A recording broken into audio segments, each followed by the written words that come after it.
Hey guys, welcome back to my YouTube channel. I am Deepika and today I am going to do some neat important previous year question of chapter Cell the Unit of Life. आज मैं इसके part 4 that is eukaryotic cell का part 4 तो उसमें जो question बचे हुए थे उनको आज करेंगे.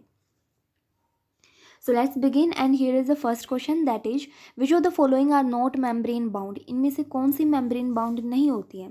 Lysosome, mesosome, vacuoles and ribosome. तो ये हमने जो पार्ट 3 में एक ट्रिक आजमाई थी कौन सी थी वो? रिन, RIN. तो वो देखते हैं. तो R से राइबोसोम, I से इंक्लूजन बॉडीज, N से न्यूक्लियोलस. तो वो चीज़ यहाँ पे प्रेजेंट होंगी तो वो नॉन मेम्ब्रेन है. तो यहाँ पे क्या चीज़ प्रेजेंट है अपना? Right option is D, ribosome. तो ये क्या होती है अपनी? नॉन मेम्ब्रेन बाउंड स्ट्रक्चर होती है. ठीक है. फिर दे रखा है DNA is not present in. DNA किस में प्रेजेंट नहीं होता है? न्यूक्लियस, माइटोकॉन्ड्रिया, क्लोरोप्लास्ट या फिर राइबोसोम. तो न्यूक्लियस हो गया, माइटोकॉन्ड्रिया हो गया और क्लोरोप्लास्ट. तो इनके पास तो खुद का डीएनए होता है. सो किसके पास नहीं होता है? तो वो होता है अपना राइबोसोम. तो राइबोसोम से रिलेटेड एक टर्म याद रख लेना, एक चीज़ याद रख लेना. क्या चीज़? कि राइबोसोम जो है वो प्रोटीन सिंथेसिस करता है, प्रोटीन को बनाने में हेल्प करता है. दो सब यूनिट प्रेजेंट होती है ना इसकी, एक लार्ज होती है एक स्मॉल होती है. ठीक है. इसके पास खुद का डीएनए नहीं होता है.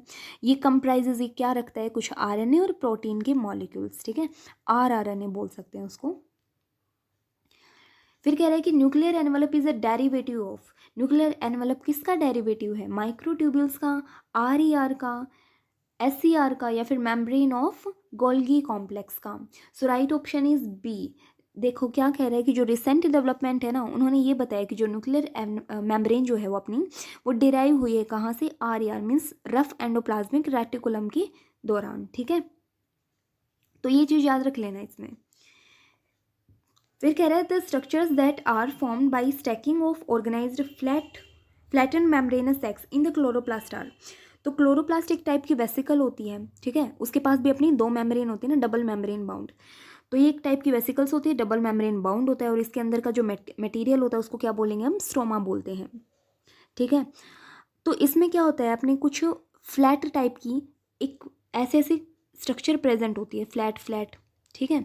तो उनको बोला जाएंगे थाइलेकोइड. तो जो थाइलेकोइड जो है वो ऐसे पाइल्स के अंदर मतलब पाइल्स के ऐसे ढेर में इकट्ठी हो जाती है. तो उस मटेरियल को क्या बोला जाएगा? उस स्ट्रक्चर को क्या बोला जाएगा? तो ये वो चीज़ पूछ रहे हैं.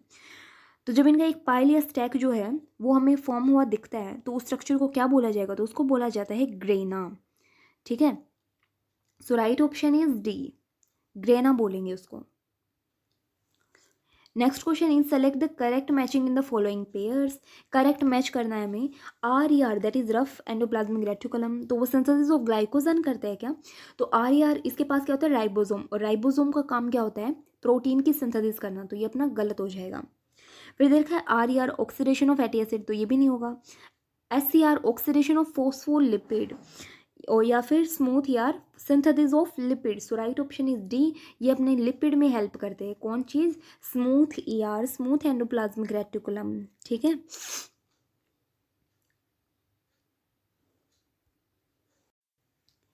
सो नेक्स्ट क्वेश्चन इज ये कह रहा है कि the chromosome in which centromere is situated close to one end. ठीक है. एक एंड के क्लोज होना चाहिए. सो राइट ऑप्शन इज क्या हो जाएगा हमारा? टीलोसेंट्रिक, सबमेटासेंट्रिक, मेटासेंट्रिक या एक्रोसेंट्रिक. तो एक बार देख लेते हैं जल्दी से. जो मेटासेंट्रिक होते हैं ना तो वो इस टाइप से होते हैं अपने. किस टाइप से? कि जो अपने क्रोमोसोम हैं उन दोनों की लेंथ इक्वल होती है ये सेंट्रोमियर से. ठीक है. तो उनकी लेंथ इक्वल होती है. फिर आते हैं सब मेटासेंट्रिक. उसमें क्या होता है कि एक पार्ट तो छोटा होता है एक आर्म और एक आर्म बड़ी होती है. इस टाइप से इसमें इक्वल हो जाएंगे, इसमें एक छोटा एक बड़ा दिखेंगे. फिर आते हैं टीलोसेंट्रिक फिर आते हैं एक्रोसेंट्रिक. उसमें क्या होता है? एक हमें काफ़ी छोटी देखने को मिलेगी और एक काफ़ी लॉन्ग देखने को मिलेगी. फिर आते हैं टीलोसेंट्रिक. तो इसमें क्या होता है अपना सेंट्रोमियर बिल्कुल टर्मिनल पोजीशन पे होता है. ठीक है. वो तो काफ़ी टर्मिनल पोजीशन पर ही प्रेजेंट होता है. सो यहाँ पे राइट ऑप्शन क्या हो जाएगा अपना इस तरीके से कि जिसमें क्लोज टू वन एंड मतलब एक एंड के काफ़ी नज़दीक है तो वो अपना डी हो जाएगा, एक्रोसेंट्रिक. ठीक है. फिर दे रखा है इन्होंने the solid linear cytoskeleton elements having a diameter of 6 nanometre. Cytoskeleton element है उसका जो डायमीटर है वो अपना कितना होना चाहिए? तो अपना 6 नैनोमीटर होना चाहिए और वो सिंगल टाइप के मोनोमर से मिलके बना होता है. तो क्या चीज़ है, माइक्रोट्यूब्यूल, माइक्रोफिलामेंट, इंटरमीडिएट फिलामेंट या फिर लैमिन्स? तो right option is B, microfilament. तो ये अपनी क्या होती है, ये अल्ट्रा माइक्रोस्कोपिक लंबी लंबी सिलेंडर टाइप की रोड होती हैं जो अपने यूकारियोटिक प्लांट और एनिमल सेल में प्रेजेंट होती हैं। इनकी जो थिकनेस होती है वो 6 to 8 नैनोमीटर के आसपास होती है। ठीक है, तो ये चीज़ याद रख लेना।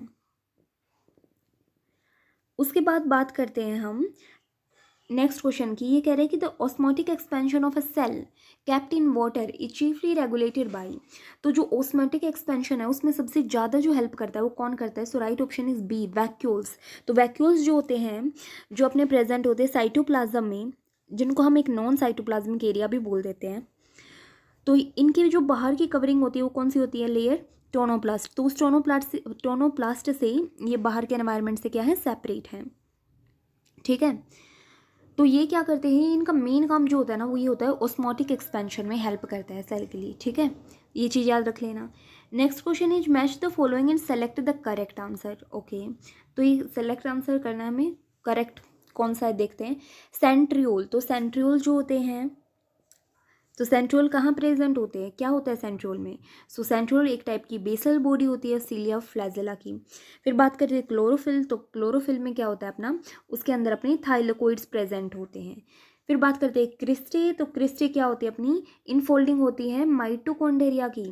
राइबोसोम एक टाइप का न्यूक्लिक एसिड होता है। ठीक है, सो ए का जो है वो है फोर्थ, तो फोर्थ यहाँ दे रखा है। फिर दे रखा है बी का है सेकंड, तो वो यहाँ है, सी का फर्स्ट और डी का third. So right answer is a. Next question is कि जो गोल्गी कॉम्प्लेक्स है वो एक मेजर रोल प्ले करता है, किस चीज में मेजर रोल प्ले करेगा भाई ये? एन एनर्जी ट्रांसफॉर्मिंग ऑर्गेनेली, या in post translation modification of proteins and glycosylation of lipids, या फिर in trapping the light and transforming it into the chemical energy, या फिर digesting protein and carbohydrates. So right option is B, ये post translation modification करता है, किस चीज़ की? Protein की और लिपिड की, ग्लाइकोसाइलेशन। अब ये वर्ड आया है ग्लाइकोसाइलेशन, इसका मीनिंग क्या होता है? तो एक बार इसको थोड़ा समझ लेते हैं। ठीक है, तो क्या चीज़ होती है कि जो अपने आर ई आर से क्या चीज़ बनती है? प्रोटीन बनते हैं, है ना, और प्रोटीन बनते हैं, और एस ई आर से अपने क्या बनते हैं? लिपिड बनते हैं।